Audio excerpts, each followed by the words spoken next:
Hello everyone again, onlydraven here. Thank you so much for tuning in.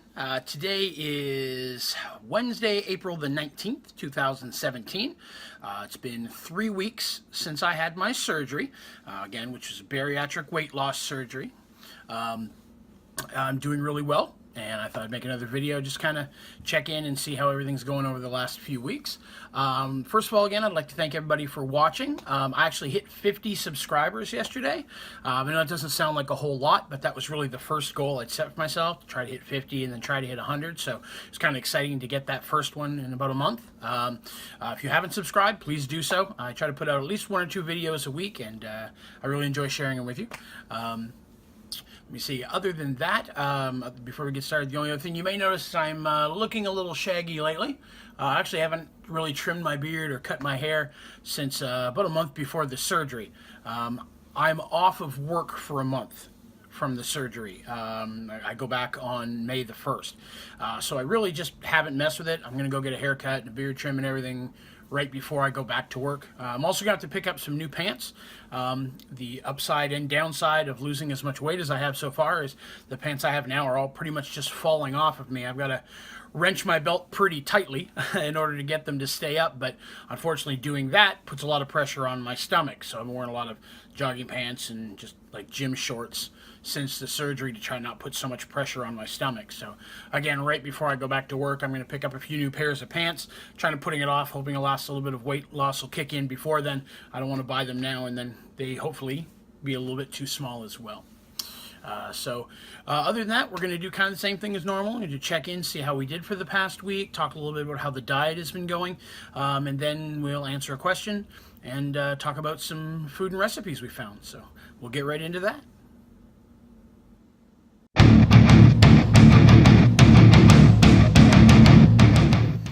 All right, on this week's check-in, first things first, I went to my primary care physician yesterday. It's the first time I've seen him since the surgery. It had been about 5 days, 4.5, 5 days since I saw my actual surgical team. So a little less than a week since my last official weigh-in. But I did weigh in at my primary cares, and I've lost about 3.5 pounds in that 5 days, which is good. I'm happy with that. You know, more is better, less is worse. So I'll take any loss as long as it's not going up. I'm happy with it. He was very happy with how much I've lost so far as well. He also did check on a couple other things for me. I had, under the recommendation of my surgical team, I spoke to him about my blood pressure. I've been on blood pressure medication for a little over a year now. From the almost stroke I had back in 2016. My blood pressure has stayed consistently low, so upon their recommendation, I spoke to him about lowering my blood pressure medication, and he has removed one of the 2 that I'm on. He agrees that it's low enough now, but he doesn't want to take me off completely yet. So that's 1 less pill to have to take a day, which is very nice. I take so many at this point. Anytime I can drop one off, I'm happy about it.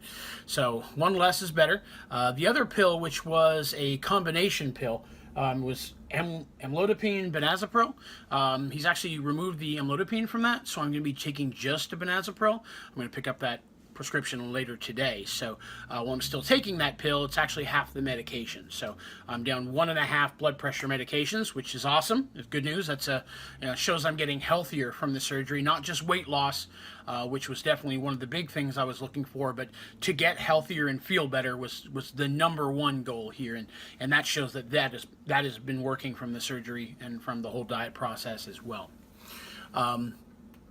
I have, speaking of the medications, I have now moved from the powder vitamins to the pill vitamins, again, under the recommendation of my surgical team. The powders were rough.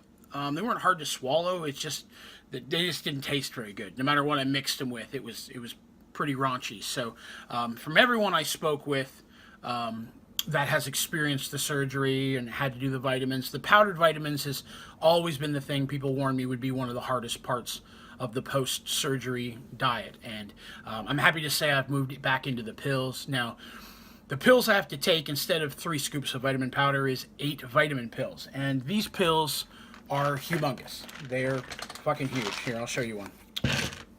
So that's a big pill. may not look like a big pill, but it's a big pill, and I do have a hard time swallowing it. So I have to cut it in half, sometimes in quarters, which turns 8 pills into 16 or 32 at times. So I'm taking those most of the day. Usually every other 15 minutes I'm taking a half to try to get those throughout the day without all trying to fill up my stomach with it once.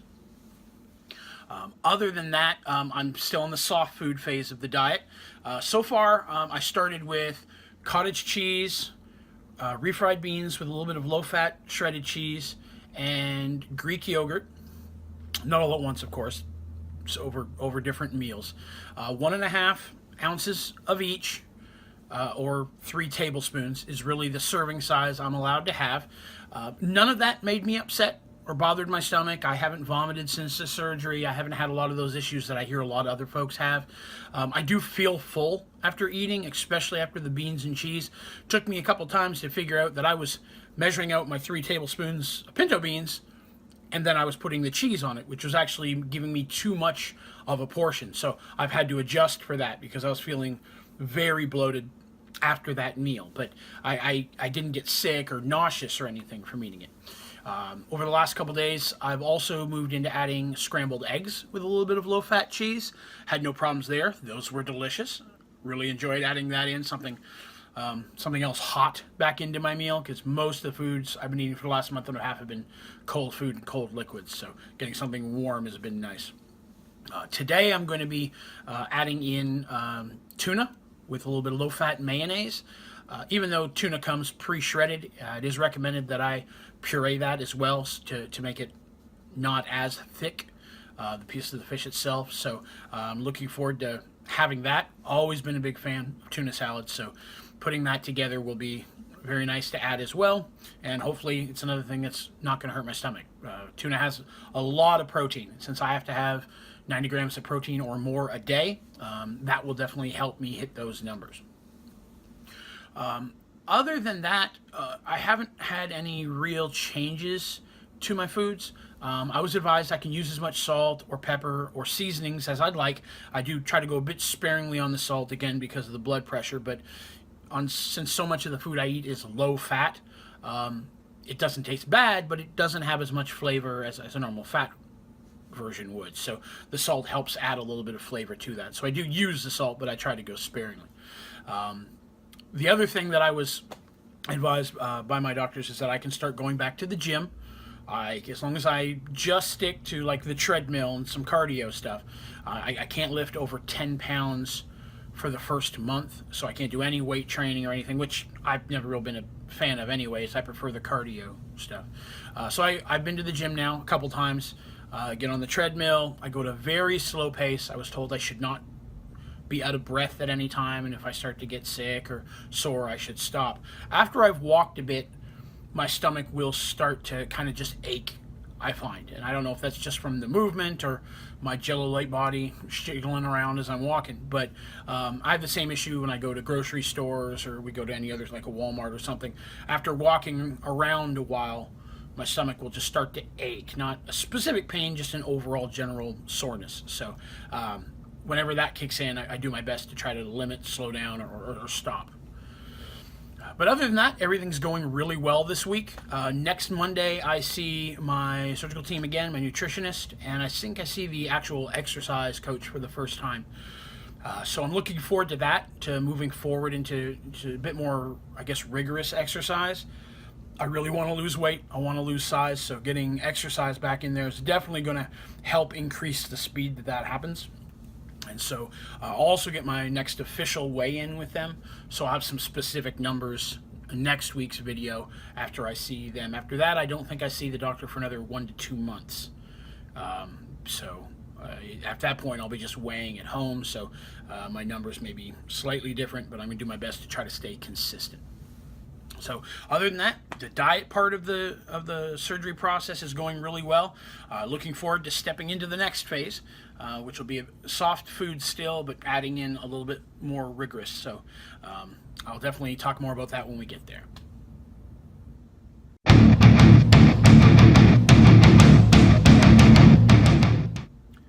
So we have one question this week. Comes from the weight loss surgery subreddit. Comment left on my last video posted there. This question comes from WLS Mike. In his comment, he says that he just had his referral sent in after losing 27 pounds in 3 weeks. So first of all, congratulations on that. And he asks, anything you wish you had done waiting before the surgery that you didn't do? Really, there isn't. There's not much that I didn't get done before the surgery that I wanted to. Before the surgery, it was required by my doctor's office that I attend one weight loss support group, which I like to call Fat Club. I tell you about it, but the first 2 rules won't let me. But Fat Club was pretty good. There's a lot of great people there talking about the surgeries, their experiences. Some hadn't had it yet, some had, answered a lot of questions. But one of the things that they recommended is that you have a farewell tour. Go around to those places you love to eat at, those restaurants that you love, and have those things you really like one last time so you don't regret doing so. And I did that with the majority of the things that I really enjoy. Pizza being the #1 thing. I had that, Olive Garden, because I'm a big pasta guy, and I know that you really can't have much pasta after the surgery. There's a lot of pasta substitutes using cauliflower and zucchini and things, but actual noodles themselves are very high in carbs, and that's something that you're really regulated on after the surgery. So I made sure to eat those, and I had all the stuff I wanted. The only thing I probably really didn't get to do is I would have liked to have gone to Jimmy Buffett's Margaritaville restaurant. I'm a huge fan of that restaurant and Jimmy Buffett in general, and I try to go to all the Jimmy Buffetts around the country, much like a lot of people do with the other restaurants. And I get the little shot glasses from each place. And I've been to most of them, but there's one not too far from my home that they built in Pigeon Forge, Tennessee, that I never got to go to. And I'll still get to go there eventually, although I won't be able to get a lot of the things that I enjoy, like jambalaya and such, which are very, again, rice and carb heavy. But I'm sure there are things there that I can have. That's probably the one place I wish I'd have been able to go to, but everything else I was able to get before the surgery, and to kind of get that last taste on my farewell tour, and I enjoyed it. There was one day where for lunch and dinner I had fast food, and I went to about 8 fast food restaurants and got one thing from each. I got a chicken sandwich from Burger King, I got a burger from Wendy's, I got ranch chili cheese fries from Crystal's. I went to each of those fast food restaurants I like. Went to Taco Bell, got the chicken quesadilla and a steak soft taco. Taco Bell being probably my favorite fast food restaurant, and probably the one I'm going to be able to eat at the most. I can go there and still get chicken soft tacos and steak soft tacos, but instead of having them put it in the tortilla, I'll have them put it in a cup. Because again, the carbs in the tortillas, that's something I have to watch for. And you can still go to burger places like a McDonald's or a Burger King and order a burger without the bun. Some places like Wendy's will actually wrap it in lettuce for you. So that's something you can have down the road. Again, you still want to limit that. It's still fattening. It's still fast food. You don't want to fall back into your old habits, but it's not a door that's closed forever. It's just a door you got to kind of fit through a little differently. But no, I recommend doing a farewell tour if you know that you're about to jump into the hardcore diet. If you can, do it before you start the diet so you don't throw off your success and your path to losing weight and getting to the surgery. But definitely do not do it once you hit that liquid phase or that hardcore 2 to 4 week pre-op diet that a lot of people have to do before they can actually have the surgery. Try to do it as early as possible, and then once you've done it, stop. Don't slide another one in. I'm going to just do one more. Make sure that you say, this is what I'm going to do on these days. I'm going to achieve these last tastes or flavors or experiences, and then move on. You have to be willing to let go of stuff like that, or success is something you're not going to find. So that's what I did, and I'm looking forward to seeing where we go next. Thank you so much for the question. If you have a question that you'd like to ask, feel free to put it in the comments of this video. You can ask me on my Facebook page. If it's a question that you'd rather me not mention your name, definitely put that in there. Send me a private message. I can list you as anonymous. I'm happy to do so. But definitely enjoy answering your questions. So please ask me anything that you have. There's nothing I'm not willing to discuss. There's no not safe for work material or anything like that. Hit me with anything. I'd be happy to talk about it with you.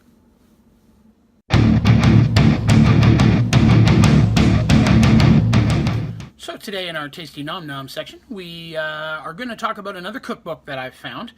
Again, it's a little early in the process for me to be able to use these cookbooks, but it's something I found and I definitely wanted to share with all of you. This is a free to download cookbook.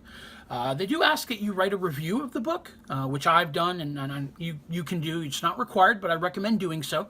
I found it to be an amazing book. The name of the book is Fresh Start Bariatric Cookbook, and it was written by Dr. Sarah Kent. Okay, I'll put a link right here below. I don't think you can click on it, but there'll be a direct link as well in the description of this video, so you can go there to click right to the download. Some good pictures, some amazing looking recipes in there. I'm looking forward to trying them.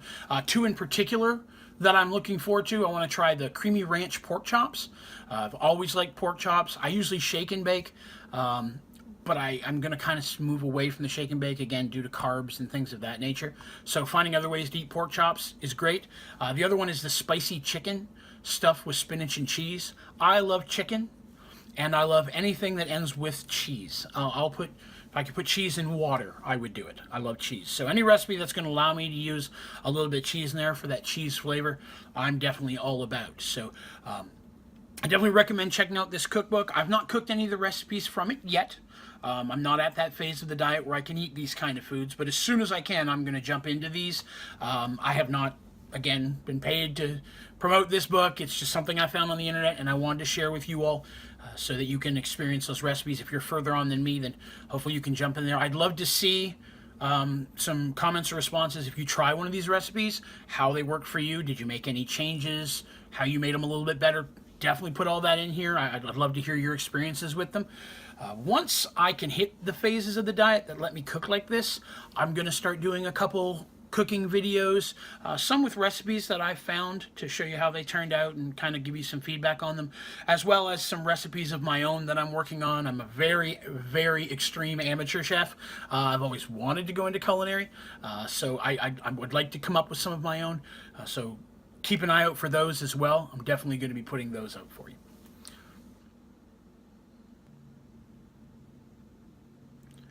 So to sum everything up again today, everything has been going really well over the last week. Still losing weight, still feeling good. No real negative side effects other than I have to take huge horse pills. But other than that, it's been a very positive experience. I'm very happy with the results that I've seen so far. I hope you have enjoyed the video as well. Again, please remember to like the video if you did. Please subscribe to my YouTube channel. It definitely helps me out and helps you see all my videos as they come out. And I'm definitely going to continue to keep putting these out. I just released recently as well, earlier today, a short video where my wife and I took a short walk to an old cemetery in my local area. So if you'd like to check that video out, I'm going to put a link to that in the credits of this video. Definitely check it out. It's just a short video, some pictures and videos of the little trail we walked on. It's important to get exercise as well as dieting, and that was kind of my first foray. Bit off a little more than I could chew, walked a little bit far, so by the time I got back to the car, I was really tired and starting to get pretty sore, and I was sore for a day or so afterwards. So I do recommend starting light. Don't go beyond what your doctors and your medical team recommends. Be safe with it. You've put a lot of time and a lot of money into doing this surgery and a lot of effort. You don't want to do anything to hurt yourself. So definitely be careful, but have as much fun as you can, because it's been a great adventure so far. So thank you so much for tuning in, and I'll look forward to seeing you again next week.